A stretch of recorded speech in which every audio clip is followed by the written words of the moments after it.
தேவனுடைய சாட்சி. நாம் மனுஷருடைய சாட்சியை ஏற்றுக்கொண்டால் அதை பார்க்கிலும் தேவனுடைய சாட்சி அதிகமாய் இருக்கிறது. தேவன் தமது குமாரனை குறித்து கொடுத்த சாட்சி இதுவே. பிதாவாகிய தேவன் தம்முடைய குமாரனாகிய இயேசு கிறிஸ்துவை குறித்து சாட்சி கொடுக்கிறார். இயேசு கிறிஸ்து இந்த பூமிக்கு ஜலத்தினாலும் இரத்தத்தினாலும் வந்தார் என்று பிதாவானவர் சாட்சி கொடுக்கிறார். தேவனுடைய சாட்சி அதிகாரம் உள்ளது, வல்லமை உள்ளது. தேவன் சாட்சி கொடுக்கும் போது அதில் சந்தேகப்படுவதற்கு ஒன்றுமே இல்லை. இயேசு கிறிஸ்துவை குறித்து மனுஷரும் சாட்சி கொடுக்கிறார்கள். மனுஷருடைய சாட்சியை விட தேவனுடைய சாட்சியே வல்லமையானது, இதுவே மேன்மையானது.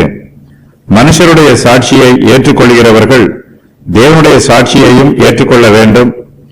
தேவனுடைய சாட்சி மனுஷருடைய சாட்சியை பார்க்கிலும் அதிகமாய் இருக்கிறது.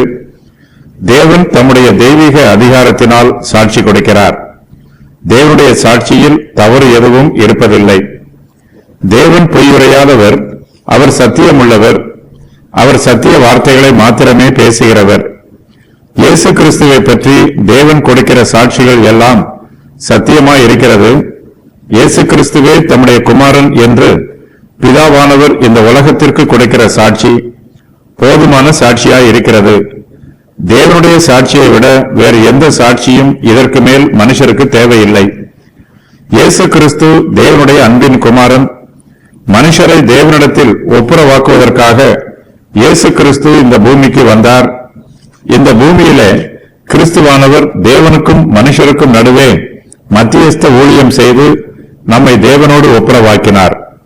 கிறிஸ்துவ உபதேசத்திற்கு இயேசு கிறிஸ்துவை குறித்து பிதாவானவர் கொடுத்த சாட்சியே அஸ்திபாரமாய் இருக்கிறது. தேவனிடத்தில் நம்மை சேர்ப்பதற்கு கிறிஸ்துவே வழியாகவும் வாசலாகவும் இருக்கிறார்.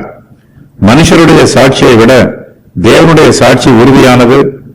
மனுஷன் மனம் மாறக்கூடியவன், தேவனோ நேற்றும் இன்றும் என்றும் மாறாதவராக இருக்கிறார். ஆகையினால் தமது குமாரனை குறித்து பிதாவானவர் கொடுக்கும் சாட்சி மனுஷருடைய எல்லா சாட்சிகளையும் விட மேன்மையானது.